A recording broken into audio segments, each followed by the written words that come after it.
Imagine trusting someone with your life savings, your retirement, your children's future. Now imagine that person looking you in the eye, shaking your hand, and systematically stealing every single dollar over the course of decades. This is the story of Bernie Madoff, the man who pulled off the largest financial fraud in human history, $65 billion, gone. Not in a moment of reckless gambling or a desperate attempt to save a failing business, but through a cold, calculated lie that he maintained for over 20 years. HDMI, this isn't just a story about one man's greed. It's about how the most respected institutions on Wall Street, the Securities and Exchange Commission, and some of the smartest investors in the world were all fooled. Some lost everything. Some took their own lives. And Bernie, he knew exactly what he was doing the entire time. By the time you finish this video, you'll understand how he did it, why nobody stopped him, and the devastating aftermath that changed Wall Street forever. Bernard Lawrence Madoff didn't start as a villain. He started as the American dream. Born in Queens, New York in 1938, Bernie grew up in a modest Jewish family during the aftermath of the Great Depression. His parents ran a small business. Money was tight, but Bernie was ambitious, charismatic, and smart. Combating in 1960, at just 22 years old, Bernie started his own investment firm with $5,000 he'd saved from working as a lifeguard and installing sprinkler systems. Bernard L. Madoff Investment Securities, LLC. It started small, trading stocks that weren't listed on the major exchanges, what they called over-the-counter stocks. But Bernie had vision. He saw the future of trading. He invested heavily in computer technology at a time when most of Wall Street still used paper and phones. His firm became one of the first to use electronic trading systems. This wasn't a scam. This was legitimate innovation. Bernie Madoff was helping to modernize Wall Street. Backstage, by the 1980s, his firm was handling up to 5% of the trading volume on the New York Stock Exchange. He became chairman of the NASDAQ Stock Exchange. He sat on important committees. He advised the SEC on trading regulations. Bernie Madoff wasn't just successful, he was respected, trusted, a pillar of the financial community. Porcelain were on the 18th and 19th floors of the Lipstick Building in Midtown Manhattan, a prestigious address. Everything about Bernie screamed legitimacy. He belonged to exclusive country clubs. He owned homes in Manhattan, Montauk, Palm Beach, and the French Riviera. He gave millions to charity. His family was involved in the business. His brother Peter was the chief compliance officer. His sons Mark and Andrew worked on the trading side. But there was a secret that Bernie had been keeping since sometime in the early 1990s, maybe even earlier. Nobody knows exactly when it started, but at some point, Bernie Madoff stopped investing his clients' money altogether. Here's how a Ponzi scheme works. It's named after Charles Ponzi, who ran a similar scam in the 1920s. The concept is simple but devastating. You promise investors incredible returns, let's say 10% a year, every year, no matter what the market does. Investors give you their money, but instead of investing it, you just put it in an account. When those investors want their returns, you don't pay them from actual profits. You pay them with money from new investors. As long as new money keeps coming in, you can keep paying out the old investors. Everyone thinks they're making money. Everyone's happy. The scheme works, until it doesn't. The moment you can't recruit enough new investors to cover the old investors' withdrawals, the whole thing collapses like a house of cards. It's mathematically guaranteed to fail. It's not a question of if, it's a question of when. Bernie's version was more sophisticated than most. He didn't promise outrageous returns that would raise red flags. He promised steady, consistent returns of around 10 to 12% annually. Good returns, but not unbelievable. Nothing that would make sophisticated investors suspicious. He used something called a split strike conversion strategy. It sounds complex, and that's the point. Essentially, he claimed to buy a basket of stocks that tracked the S&P 100 index, then used options to protect against losses. Buy stocks, sell call options, buy put options. It's a real strategy that real investors use. But Bernie wasn't actually doing any of it. He was just sending out fake statements showing these trades. The statements looked perfect, professional, detailed.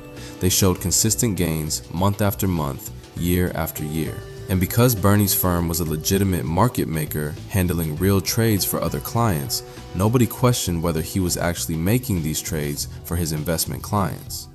Here's what made Bernie's fraud so effective. He didn't let just anyone invest with him. This is crucial. Most Ponzi schemes try to get as many people as possible. Bernie did the opposite. He was exclusive, selective, hard to get into. You couldn't just call up Bernie Madoff and invest your money. You needed an introduction. You needed to be part of the right social circles, country clubs, charitable organizations, Jewish community groups. Bernie cultivated an image of being so successful that he was doing you a favor by letting you invest with him. Prejudice did two things. First, it made people want in even more. If something is hard to get, it must be valuable, right? Second, it created a network of people who recruited for him without even knowing they were part of a scam. Wealthy investors would brag to their friends about their Bernie Madoff returns. Those friends would beg for an introduction. The new investors would then tell their friends. It was a self-perpetuating machine. Bernie also targeted what I called feeder funds. These were investment funds run by other people that would pool money from multiple investors and then place it all with Bernie. The feeder fund managers would collect their own fees, then send the rest to Bernie. They thought they were investing with a genius. They had no idea they were funneling money into a fraud.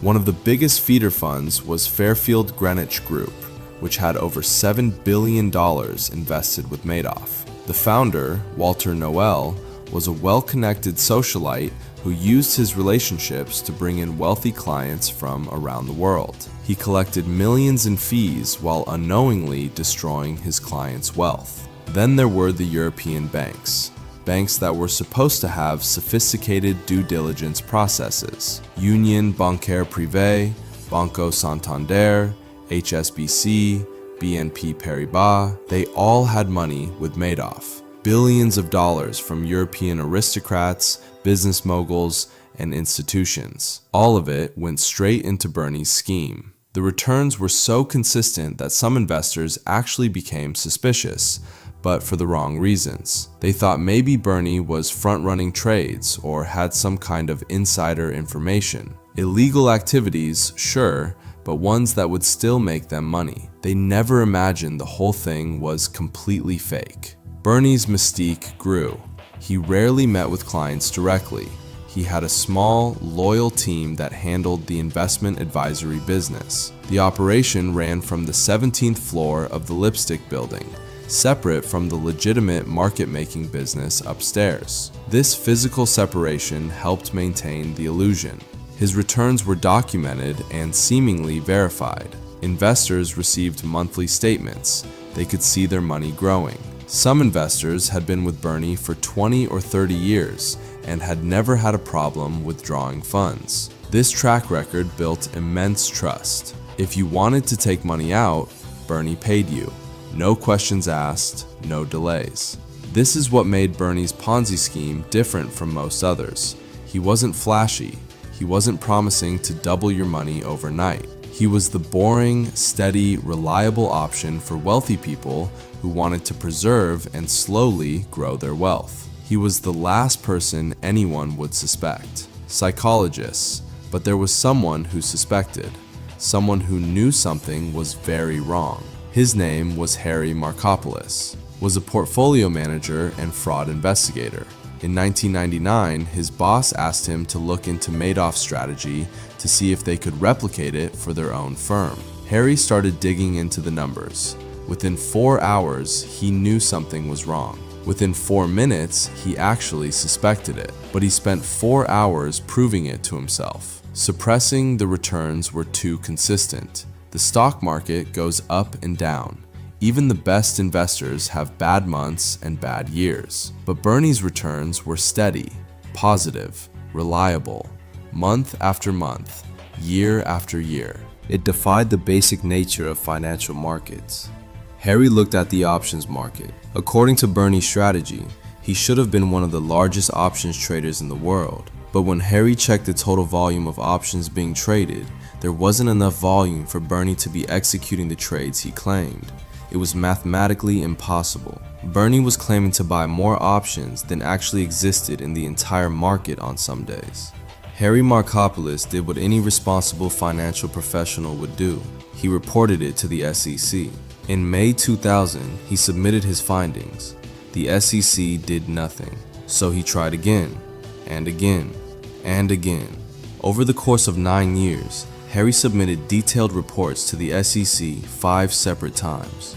His reports weren't vague accusations, they were detailed, technical analyses with charts and data. He literally told them, "This is a Ponzi scheme, here's the proof, you need to investigate." He even told them how much money he thought was involved. His estimates were remarkably accurate. The SEC ignored him. In some cases, they did conduct brief investigations into Madoff's firm, but they were superficial. They'd send someone to Bernie's office, Bernie would charm them, show them some paperwork, and they'd leave satisfied. The investigators didn't understand the complex financial instruments involved. They didn't dig deep enough. They didn't ask the right questions. There's also evidence that some SEC officials were simply starstruck by Bernie Madoff. He was a respected figure, a former NASDAQ Chairman, someone who had advised them on regulations. How could someone like that be running a fraud? It seemed impossible. Some studies later admitted they were intimidated by Bernie's reputation and by the prestigious investors who vouched for him. If all these sophisticated people trusted him, how could he be a fraud? This is the halo effect in action. Bernie's legitimate business and his reputation protected his criminal enterprise. Harry Markopolos became increasingly frustrated and even fearful. He worried that Bernie might have connections to organized crime, or that he might be assassinated for trying to expose the fraud. He started taking different routes to work. He became paranoid, but he kept trying to get someone to listen. The financial press also missed the story. Barron's, a major financial publication, published an article in 2001 questioning Madoff's returns and strategy, but it didn't go far enough. Other publications didn't follow up. In the world of finance media, Bernie was too big, too connected, too respected to seriously investigate without solid proof. Meanwhile, the fraud kept growing. By 2008, Bernie had tens of billions of dollars under management, or at least that's what his statements claimed. In reality, there were no investments, just a massive pile of money in a Chase bank account that Bernie shuffled around to pay whoever needed to withdraw funds. Most investors didn't withdraw. They let their money compound, they watched their statements show their wealth growing year after year. They felt secure. They felt smart for getting access to Bernie Madoff. Some people had their entire life savings with him. Others had family trusts, charitable foundations, universities, all of it sitting in Bernie's fake investment fund. Then came 2008, the global financial crisis. Lehman Brothers collapsed, the stock market crashed, credit markets froze, panic spread through Wall Street, and suddenly Bernie's investors needed cash. Pledged, this is the death of any Ponzi scheme. When everyone wants their money back at the same time, the scam is exposed. Bernie had been able to maintain the fraud for so long because withdrawals were manageable. He had enough new money coming in to cover the people taking money out, but in 2008, that equation broke. Investors were pulling out billions, feeder funds were collapsing and demanding their money back. Bernie couldn't keep up. He tried to recruit new investors, but in the middle of a financial crisis, nobody was investing anywhere. The money stopped flowing in. The requests for redemptions kept piling up. Jumherbosh 2008, Bernie knew it was over. He had run out of options. He couldn't pay everyone. He couldn't keep the lie going. The math had finally caught up with him. On December 10th, 2008, Bernie called his sons Mark and Andrew into his office. According to their later testimony, he told them everything. The investment advisory business was a fraud. All of it. There were no investments. It was all a lie. He had been running a Ponzi scheme for years. His sons were devastated. They worked in the legitimate trading side of the business. They had no idea about the fraud. At least that's what they claimed, and prosecutors ultimately believed them. Mark and Andrew immediately contacted a lawyer who told them they had to report their father to the authorities. The next day, December 11th, 2008, FBI agents arrived at Bernie's apartment at the crack of dawn. They asked him if there was an innocent explanation for what was happening. Bernie responded, "There is no innocent explanation." He told them it was all a giant Ponzi scheme. He said he had paid out returns to clients using money from new clients. He estimated the losses at approximately $50 billion. Bronze Bernie Madoff was arrested. The news spread instantly. Shockwaves went through Wall Street, through wealthy communities around the world, through charitable organizations. People couldn't believe it. Bernie Madoff? Impossible. But it was true. And as investigators dug deeper, they realized the fraud was even bigger than Bernie initially claimed. The total amount that investors thought they had invested and earned was approximately $65 billion. The actual amount of cash that had been in the fund at various times was much less, maybe around $18 billion. But using the fabricated account statements as the baseline, the total fictitious value was $65 billion. Kang, let me put that in perspective. $65 billion. The entire Enron fraud was around $70 billion in market value destroyed. The Bernie Madoff fraud was a single man running a scam from one office, stealing more than most corporate frauds in history. The victims list was staggering. Steven Spielberg, Kevin Bacon, Kira Sedgwick, Sandy Koufax, Larry King, Elie Wiesel, the Holocaust survivor and Nobel Prize winner who lost his personal savings and his foundation's endowment. Dozens of charitable organizations were wiped out overnight. The Elie Wiesel Foundation for Humanity lost $15 million. The Human Rights Foundation lost hundreds of thousands. Universities lost endowment money.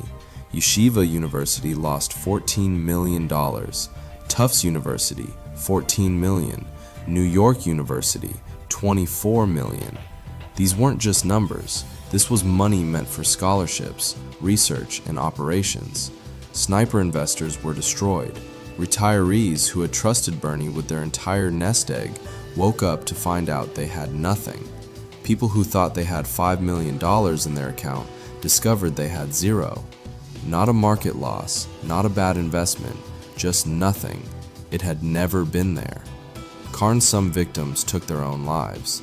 Thierry Magon de la Ville-Huchet, a French aristocrat and money manager who had invested his own money and his clients' money with Madoff, was found dead in his Manhattan office. He had taken sleeping pills and slit his wrists. His fund had lost over $1 billion. William Foxton, a British soldier and investor, killed himself after losing his family's savings. Others suffered heart attacks, strokes, and severe depression. Marriages fell apart. People lost their homes. Families were torn apart by the financial and emotional devastation. Flaming Atlanta was swift. Bernie Madoff pleaded guilty to 11 federal felonies, including securities fraud, wire fraud, mail fraud, money laundering, making false statements, perjury, making false filings with the SEC, and theft from an employee benefit plan. He refused to cooperate with investigators. He wouldn't name accomplices. He insisted he had acted alone. In June 2009, Bernie Madoff was sentenced to 150 years in prison, the maximum possible sentence.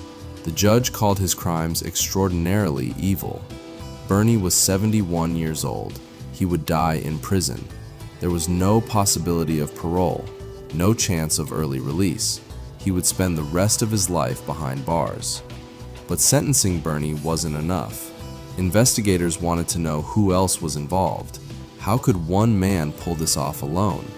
The SEC came under intense scrutiny. How did they miss this for so long, especially after Harry Markopolos had literally handed them the evidence? An internal investigation revealed catastrophic failures at the SEC. Investigators were undertrained. They didn't understand complex financial products. They were intimidated by Bernie's reputation. They failed to follow obvious leads. They conducted sloppy examinations. The SEC's Inspector General called it a failure of shocking magnitude. But Bernie maintained that he had acted alone. He protected his employees, his family, and anyone else who might have been involved. Prosecutors didn't believe him. They charged several of his employees with fraud. His longtime secretary, Annette Bongiorno, was sentenced to 6 years in prison. His operations director, Daniel Bonventry, got 10 years. 2 computer programmers who helped generate the fake statements got sentenced to 10 years each. Bernie's brother Peter pleaded guilty to falsifying records and lying to regulators. He got 10 years in prison. Peter had been the chief compliance officer. He signed off on documents claiming the firm was following regulations. He certified audits that were completely fraudulent. But what about Bernie's wife, Ruth? She claimed she had no idea. Investigators were skeptical, but they couldn't prove she was involved in the fraud. She agreed to forfeit almost all of her assets, leaving her with just $2.5 million. She went from a life of mansions and luxury to relative obscurity. Bernie's sons, Mark and Andrew, both maintained their innocence. Prosecutors investigated them extensively but never charged them with any crimes. They lost their father, their reputation, and their careers. Mark Madoff hanged himself in his apartment on December 11, 2010, exactly 2 years after his father's arrest. He left behind a wife and young children. The tragedy of the Madoff fraud claimed another victim. Fayette Madoff died of cancer in 2014. He spent his final years estranged from his father, angry and broken by what Bernie had done. Before his death, he said he would never forgive his father. Bernie showed little remorse in the years following his arrest. In prison interviews, he seemed more concerned about his reputation and legacy than about his victims. He blamed the banks for not catching him. He blamed the SEC. He blamed everyone but himself. Blackmail. He died in prison in April 2021 at the age of 82. He had served just under 12 years of his sentence. Even in death, he remained a symbol of greed and betrayal. But the story doesn't end with Bernie's death. The recovery effort has been remarkable. A court-appointed trustee, Irving Picard, has spent over a decade clawing back money from people who profited from the fraud. If you withdrew more money from Madoff's fund than you put in, you were considered a net winner, and the trustee could sue you to return those fictitious profits. Some investors fought these clawback lawsuits. They argued they had no idea it was a fraud and shouldn't have to return money they thought they had legitimately earned. But the courts ruled that nobody was entitled to profits from a Ponzi scheme, even if they were. Innocent victims. The money had to go back into the pool to be distributed to all victims fairly. As of recent reports, the trustee has recovered and distributed over $14 billion to victims. It's not everything. Many people will never fully recover what they lost. But it's far more than anyone expected to recover from a fraud of this magnitude. The Madoff scandal changed Wall Street. New regulations were enacted. The SEC reformed its examination process. Auditing requirements became stricter. Investors became more skeptical of returns that seemed too good to be true. But the biggest lesson is about trust. Bernie Madoff's fraud worked because people trusted him. They trusted his reputation. They trusted the exclusivity of his fund. They trusted the recommendations of their friends and advisors. They trusted the statements they received every month. Trust is the foundation of the financial system. Without it, markets can't function. Bernie Madoff exploited that trust in the most calculated and devastating way possible.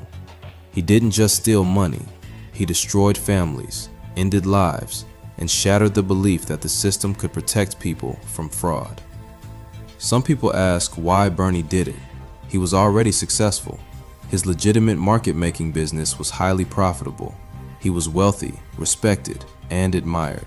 Why risk everything by running a Ponzi scheme? Bernie himself gave different answers over the years.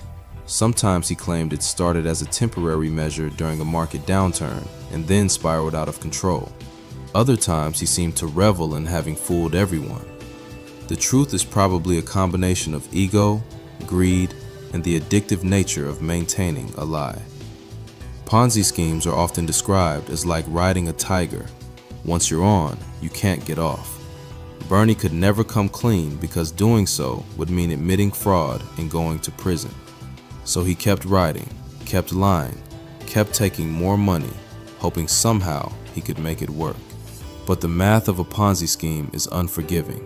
It always ends in collapse. What makes Bernie's story particularly chilling is how long he got away with it. 20 years, maybe longer, thousands of investors, billions of dollars, and the system designed to catch fraud failed at every turn. Harry Markopolos, the man who tried to expose Bernie for nearly a decade, wrote a book about his experience called No One Would Listen. It's a damning indictment of the regulatory failures that allowed Bernie to continue his fraud. Harry became a hero to many for his persistence, but he's also haunted by the victims he couldn't save.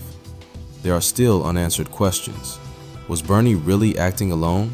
It seems almost impossible that he could have generated thousands of fake account statements, moved billions of dollars, and maintained the fraud for decades without help. Some people believe family members or employees must have known. Others think Bernie was protecting people to maintain some twisted sense of honor. We may never know the full truth. Bernie took many secrets to his grave. But what we do know is that the Bernie Madoff scandal stands as the largest and most devastating financial fraud in history. $65 billion in fictitious wealth, thousands of victims, lives destroyed. A legacy of betrayal that will never be forgotten. Prosecuting the name Madoff has become synonymous with fraud. When people talk about Ponzi schemes, they compare them to Madoff. When regulators discuss failures in oversight, they reference Madoff. When investors consider where to put their money, they ask themselves, could this be another Madoff? Bernie Madoff didn't just steal money, he stole trust, he stole security, he stole futures. And in doing so, he reminded the world that the greatest frauds don't come from obvious criminals, they come from the people we trust the most. If you found this video valuable, consider subscribing for more deep dives into the biggest financial stories in history. Understanding how these frauds happened is the best way to protect yourself from becoming a victim. Thanks for watching. Let's dive deeper into how Bernie actually operated on a day-to-day basis. The 17th floor of the Lipstick Building was where the magic happened, or rather, where the fraud was perpetrated. This floor was kept separate from the legitimate trading operations. Access was restricted. Only a handful of trusted employees were allowed in. The main players in Bernie's inner circle were carefully Giorno, had been with Bernie since the 1960s. She started as a teenager, barely out of high school, and became one of his most trusted lieutenants.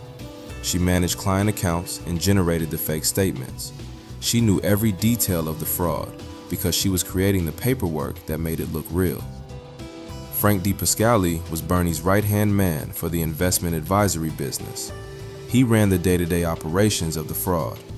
Frank had dropped out of college and started working for Bernie in the 1970s. He rose through the ranks to become one of the key architects of the scheme. Frank knew where every dollar went. He created fake trade blotters that showed non-existent transactions. He coordinated with the back office to make sure everything appeared legitimate. Worked in the account management area. She helped track the cash coming in and going out. She prepared the fake documents that clients would receive. She knew the investments weren't real because she was literally making up the numbers. Then there were the computer programmers, Jerome O'Hara and George Perez. They created custom software that generated the fraudulent account statements. This wasn't off-the-shelf accounting software. This was specially designed to create whatever returns Bernie needed to show. They built in backdating features so they could create statements showing trades that supposedly happened months or years earlier. The software was sophisticated. It could generate thousands of pages of detailed transaction records, buys, sells, options contracts, dividends, interest payments, all completely fake. But the statements looked absolutely professional. They had the right formatting, the right language, the right level of detail. If you were an investor looking at your statement, you would have no reason to doubt its authenticity. Bernie also had a complicit auditor. David Freeling ran a tiny accounting firm that supposedly audited Madoff's investment advisory business. But David didn't actually perform any meaningful audits. He rubber-stamped whatever Bernie told him. For this, David collected fees and got to tell people he was Bernie Madoff's auditor, which brought prestige and probably other clients. David's firm was so small it operated out of a strip mall in suburban New York.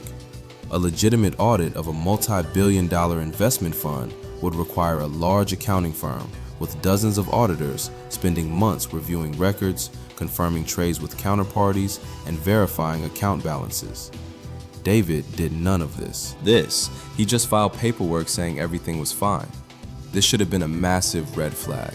Sophisticated investors should have asked why Bernie Madoff, who managed billions of dollars, used an unknown auditor from a strip mall instead of a major accounting firm like Deloitte or PricewaterhouseCoopers. But the exclusivity and the mystique around Bernie made people overlook obvious warning signs. The split strike conversion strategy that Bernie claimed to use was real, but it had limitations. In reality, this strategy produces modest returns with reduced volatility. You're essentially giving up some upside potential in exchange for downside protection. It's not a strategy that consistently beats the market year after year. Financial professionals who understood options should have been skeptical. The strategy requires actively managing positions, constantly buying and selling options as market conditions change. The amount of trading Bernie claimed to be doing would have generated enormous commission costs. Those costs should have eaten into returns. But Bernie's statements never showed these costs properly. Underneath, the options market simply wasn't big enough to accommodate the volume of trades Bernie claimed to be making. If Bernie really had tens of billions of dollars using this strategy, he would have been moving the options market every time he placed a trade. Other traders would have noticed, market makers would have talked about it, but nobody in the options trading community ever saw evidence of Madoff's massive positions. This is what Harry Markopolos figured out. He looked at the open interest in the options market, which is the total number of outstanding option contracts, and compared it to the size of positions Bernie would need to implement his strategy. The math didn't work. Bernie would have needed to own more options than existed. Harry also noticed that Bernie's returns had almost no correlation with overall market volatility. In years when the market was wild and choppy, Bernie's returns were smooth. In years when the market was calm, Bernie's returns were smooth. It was as if market conditions didn't affect him at all, which is impossible for any real investment strategy. Another red flag was Bernie's custody arrangement. In legitimate investment management, there's a separation between the investment manager and the custodian. The custodian is an independent third party, usually a large bank, that holds the actual securities. This prevents fraud because the investment manager can't just claim to own stocks they don't actually have. Bernie served as his own custodian. His firm held the securities, executed the trades, generated the statements, and audited itself. This is a textbook setup for fraud. It's like letting someone grade their own exam. No independent verification exists. Several institutional investors did raise questions about this over the years. Some large pension funds and endowments looked at investing with Madoff and decided not to because of concerns about the custody arrangement, the unknown auditor, or the too consistent returns. These institutions dodged a bullet because they followed their due diligence procedures, but many others didn't. They were blinded by the track record, the reputation, and the access. Being able to invest with Bernie Madoff became a status symbol in certain circles. It meant you were connected, you were successful, you were part of an exclusive club. The feeder funds played a crucial role in expanding Bernie's reach. These funds acted as intermediaries, pooling money from investors and then placing it with Madoff. The feeder fund managers collected management fees and performance fees on top of whatever Bernie was charging. They were essentially selling access to Bernie. Fairfield Greenwich Group was the largest feeder fund. Walter Noel and his partners built a global network of wealthy investors. They had offices in New York, London, Geneva, and other financial centers. They marketed the Fairfield Century Fund, which invested exclusively with Madoff. At its peak, Fairfield Century had over $7 billion under management. The partners at Fairfield Greenwich lived lavishly off the fees they collected. Walter Noel had homes in multiple countries. His sons-in-law, who were partners in the firm, married into wealth and spent extravagantly. When the fraud was exposed, it was revealed that Fairfield Greenwich had performed almost no due diligence on Madoff. They never verified his trades. They never confirmed his strategy. They just trusted him and collected their fees. Another major which had over $3 billion with Madoff. Tremont was owned by Massachusetts Mutual Life Insurance Company, a respected insurance company with over a century of history. Even they were fooled.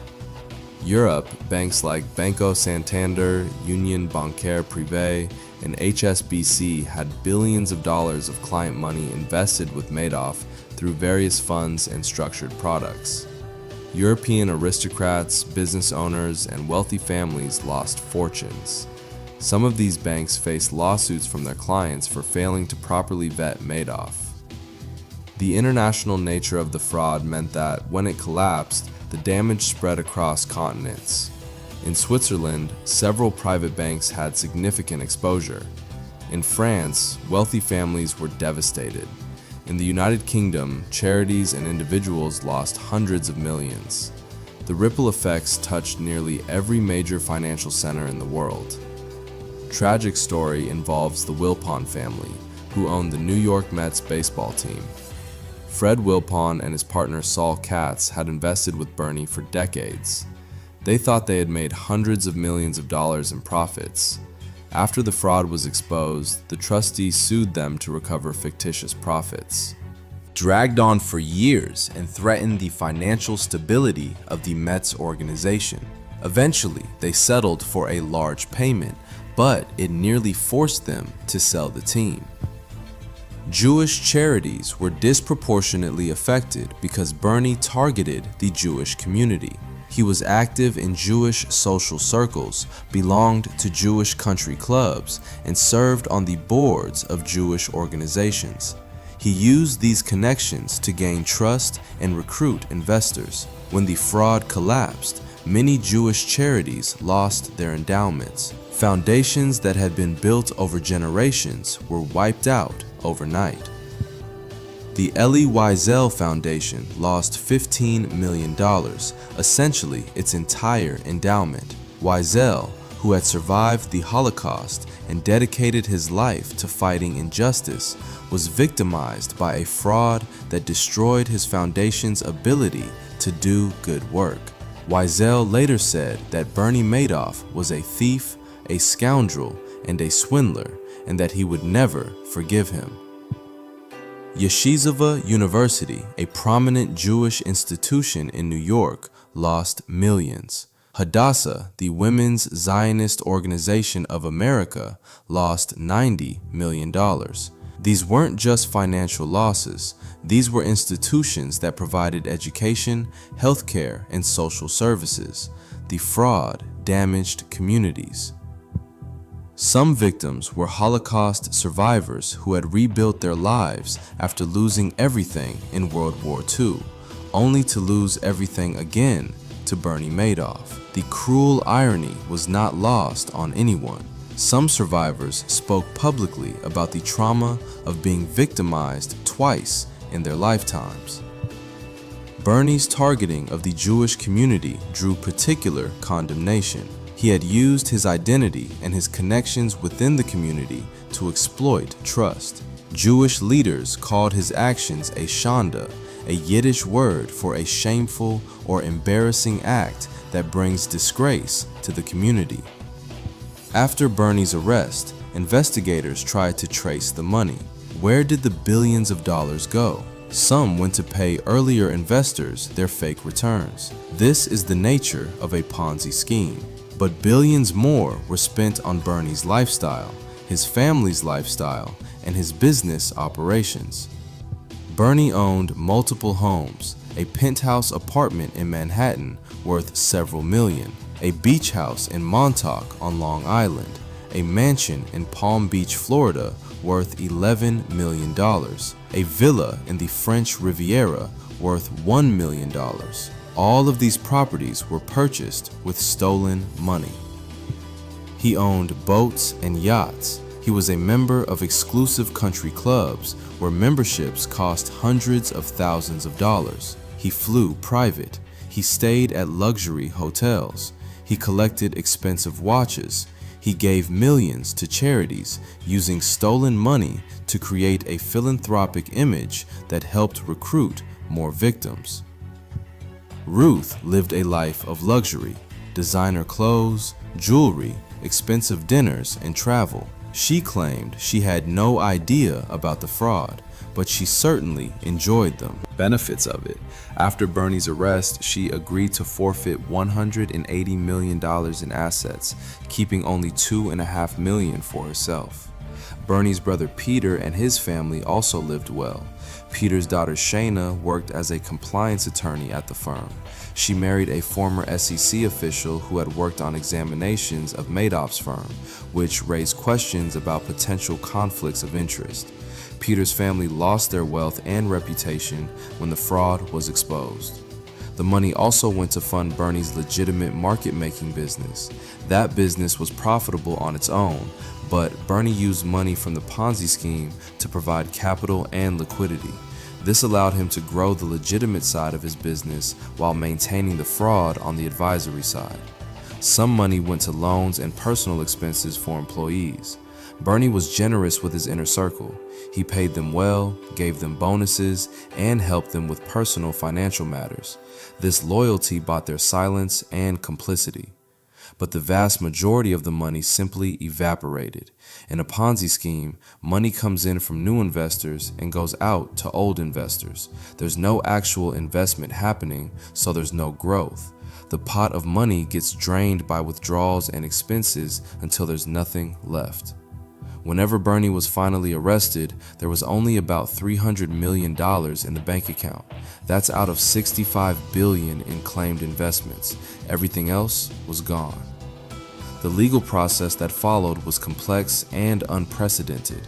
Irving Picard, the court-appointed trustee, had to unravel decades of fraudulent transactions. He had to figure out who put money in, who took money out, and what was owed to whom. The trustee's approach was based on a simple principle. Everyone who invested with Madoff was entitled to get back the actual money they deposited minus any withdrawals they had taken. Any profits shown on statements were fake and didn't count. This meant that if you put in $1 million and never withdrew anything, you were owed $1 million. If you put in $1 million and withdrew $2 million over the years, you had to pay back $1 million. This approach was controversial. Some investors argued they should be able to keep their withdrawals because they had no idea it was a fraud. But the courts ruled that nobody was entitled to fictitious profits, even innocent investors. The money had to be recovered and redistributed fairly to all victims. The trustee filed hundreds of clawback lawsuits. Some were against individuals who had withdrawn more than they put in. Others were against feeder funds and banks that had collected fees while funneling money into the fraud. The largest lawsuit was against the estate of Jeffrey Pickauer, a Florida investor who had withdrawn $7 billion from his Madoff accounts over the years. Pickauer had invested with Bernie since the 1970s. His returns were even more improbable than other investors. Some years, his account supposedly returned over 900%. These returns were obviously impossible, but Pickauer never questioned them. He withdrew billions and used the money to fund a lavish lifestyle and philanthropic activities. Arrest, investigators suspected Pickauer must have known the returns were fake. How could anyone believe they legitimately made 900% in a year? But before he could be charged with any crimes, Pickauer drowned in his swimming pool. His death was ruled an accident, possibly caused by a heart attack. Trustees sued Pickauer's estate to recover the $7 billion. His widow, Barbara Pickauer, eventually agreed to a settlement. She forfeited $7.2 billion, the largest single recovery in the case. In exchange, she was allowed to keep some money and avoided any admission of wrongdoing by her late husband. This $7 billion recovery was a turning point. It meant that many victims would recover a significant portion of their losses. Combined with other recoveries from feeder funds, banks, and individual investors, the trustee was able to distribute over $14 billion back to victims. But recovering money was only part of the challenge. Determining who was a legitimate victim was complicated. The trustee had to wade through thousands of account statements, many of which showed decades of fake transactions. He had to calculate how much each person actually deposited, accounting for transfers between accounts, withdrawals, and reinvested returns. Some people had inherited Madoff accounts from deceased relatives. Were they entitled to claim losses based on the account value at the time of inheritance, or based on what the original investor had deposited decades earlier? These questions required court rulings. Foreground litigation dragged on for years. Some clawback defendants fought aggressively, hiring expensive lawyers and arguing they were innocent victims who shouldn't have to return money. Others settled quickly to avoid the cost and stress of litigation. Fellows also faced their own lawsuits from their investors. People who had invested in Fairfield Century sued Fairfield Greenwich for negligence and breach of fiduciary duty. They argued that Fairfield should have detected the fraud and protected them. Similar lawsuits were filed against other feeder funds around the world. Some of lawsuits settled, others went to trial. The outcomes varied, but many feeder fund managers and executives faced financial ruin and reputational damage. Some were also charged with crimes for their role in perpetuating the fraud, even if they didn't know it was a Ponzi scheme. The banks that had funneled client money to Madoff faced scrutiny as well. How could sophisticated financial institutions with risk management departments and compliance officers fail to detect obvious red flags? Some banks settled with victims for hundreds of millions of dollars. Others fought the lawsuits and won, arguing they had no duty to investigate Madoff's legitimacy. One of the most contentious issues was the role of JP Morgan Chase. Bernie's primary bank account was at Chase. Over the years, billions of dollars flowed through this account. Internal emails later revealed that some Chase employees had suspicions about the legitimacy of Bernie's business. They questioned why such large amounts of money were sitting in a non-interest-bearing account. They noted unusual transaction patterns. But Chase never reported these suspicions to regulators. The bank eventually paid a settlement to the government for failing to report suspicious activity, but many victims felt that Chase should have done more. If the bank had acted on its suspicions, the fraud might have been stopped years earlier. Major scandal in their own right. How could the regulatory agency charged with protecting investors miss the largest fraud in history, especially when it was handed evidence multiple times? Congress held hearings. The SEC's Inspector General conducted an investigation. The findings were damning. The Inspector General's report detailed a series of catastrophic failures. SEC examiners didn't understand the investment strategy Bernie claimed to use. They didn't verify his trades with third parties. They didn't check if the options positions he claimed to hold actually existed. They took Bernie's word for things instead of independently confirming information. In one examination, an SEC official noticed that Bernie's returns were unusually consistent and questioned how that was possible. But instead of digging deeper, the examiner accepted Bernie's explanation and moved on. In another examination, the SEC asked Bernie for documentation of his trades. Bernie provided some documents, but they were never verified with the supposed counterparties. The examiner just assumed they were real. The report also revealed that some SEC officials were starstruck by Bernie. He was a respected figure in the industry. He had advised the SEC on regulations. He had powerful friends. Some examiners were intimidated and didn't ask tough questions. Harry Markopolos' submissions were particularly mishandled. His reports were detailed and technical. They clearly laid out why Bernie's returns were impossible and why the strategy couldn't work. But the SEC officials who reviewed his submissions didn't fully understand them. They didn't have the quantitative skills to follow his mathematical arguments, so they essentially ignored him. Brian's arrest, Harry became a whistleblower hero. He testified before Congress. He wrote a book. He became a sought-after speaker on fraud detection, but he was also bitter about the years he spent trying to get someone to listen. He calculated that if the SEC had acted on his first submission in 2000, billions of dollars in losses could have been prevented. The SEC implemented reforms after the scandal. They improved training for examiners. They created a specialized team to handle tips about potential Ponzi schemes. They enhanced their collaboration with other regulatory agencies. But the damage to the SEC's reputation was done. The agency that was supposed to protect investors had failed spectacularly.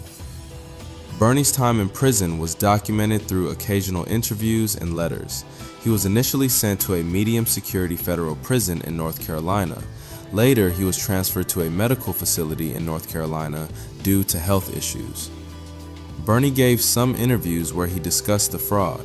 His explanations were often self-serving and inconsistent. Sometimes he claimed the fraud started in the early 1990s during a recession when he couldn't meet client redemptions.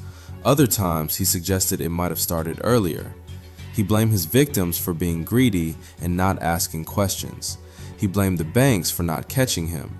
He blamed the SEC for being incompetent. He rarely expressed genuine remorse. He seemed more concerned with his legacy and how history would judge him than with the suffering he caused. Some psychologists who studied Bernie's case suggested he was a narcissist who enjoyed fooling people. The fraud wasn't just about money. It was about the thrill of maintaining the lie, of being smarter than everyone else, of having a secret that only he knew. Other experts suggested Bernie suffered from a gambling addiction of sorts. Not gambling in the traditional sense, but an addiction to risk and the adrenaline of living on the edge of discovery. Every time the SEC examined his firm and didn't find the fraud, it reinforced his belief that he was untouchable. Bernie's relationship with his family deteriorated in prison. His wife Ruth rarely visited. His son Andrew refused to speak to him. Before Mark's suicide, he had also cut off contact. Bernie's actions had destroyed his family as thoroughly as he destroyed his victims' finances. After the fraud became a subject of public fascination, she went from being a wealthy socialite to a pariah. She moved to Connecticut to live near her son Andrew. She faced public scorn wherever she went. Some people sympathized with her, believing she was also a victim. Others thought she must have known and should have been charged. Ruth gave a few interviews where she discussed her life with Bernie. She claimed she had no idea about the fraud. She said she was shocked when he confessed. She described feeling betrayed and devastated. But she also admitted she didn't ask many questions about the business. She enjoyed the lifestyle and didn't want to know the details. After Andrew's death from cancer, Ruth was left with just one remaining family member, her granddaughter. She lived quietly, trying to stay out of the public eye. The woman who once hosted lavish parties and vacationed on the French Riviera now lived modestly, haunted by the actions of her husband. The Madoff case also raised broader questions about wealth management and investment due diligence. How should investors evaluate money managers? What red flags should they look for? What questions should they ask? Experts created checklists based on lessons from the Madoff fraud. Verify that the fund has an independent custodian. Check that the auditor is a reputable firm. Be skeptical of returns that are too consistent. Understand the investment strategy and make sure it makes sense. Diversify across multiple managers. Don't invest just because other smart people are investing. New frauds continue to emerge. Human nature hasn't changed. People still want to believe in returns that seem too good to be true. They still trust people based on reputation and relationships rather than rigorous due diligence. The Madoff fraud also highlighted the risks of affinity fraud, where scammers target specific communities or groups. Bernie targeted the Jewish community. Other frauds have targeted religious groups, ethnic communities, professional associations, or social clubs. The common thread is that the fraudster uses shared identity to build trust and discourage skepticism. Victims of affinity fraud often feel a double betrayal. Not only were they financially victimized, but someone from their own community exploited that bond for personal gain. This makes the emotional damage even worse. At the Madoff case, more than a decade later, several things stand out. First, the scale of the fraud was enabled by Bernie's legitimate reputation. He wasn't some unknown scammer. He was a pillar of Wall Street. This credibility allowed him to recruit victims who would never have invested with someone less established. Second, the fraud lasted so long because of structural failures and oversight. The SEC missed it, auditors missed it, banks missed it, feeder funds missed it. The entire financial system's checks and balances failed. Third, the exclusivity of Bernie's fund actually made it more appealing. By making it hard to invest with him, he created artificial scarcity and social proof. People wanted in because other successful people were in.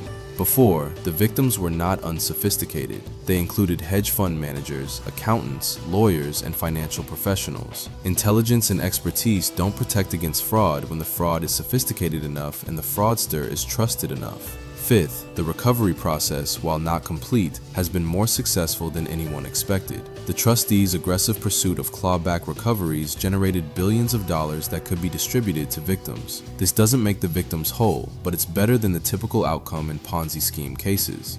Associated with fraud. Business schools teach case studies about the fraud. Fraud examiners study it as the definitive example of a Ponzi scheme. Regulators use it as a cautionary tale, and investors remember it as a warning about trust and due diligence. Bernie Madoff didn't just run a Ponzi scheme, he perfected it. He built it into something that lasted for decades, fooled thousands of people, and destroyed billions of dollars in wealth. His fraud changed laws, changed regulations, and changed how people think about investing. But in the end, the math caught up with him, as it always does with Ponzi schemes.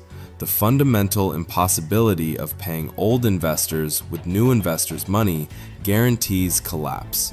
Bernie just managed to delay that collapse longer than anyone else in history.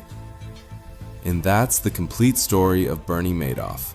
From a young entrepreneur with a legitimate business to a convicted felon who died in prison.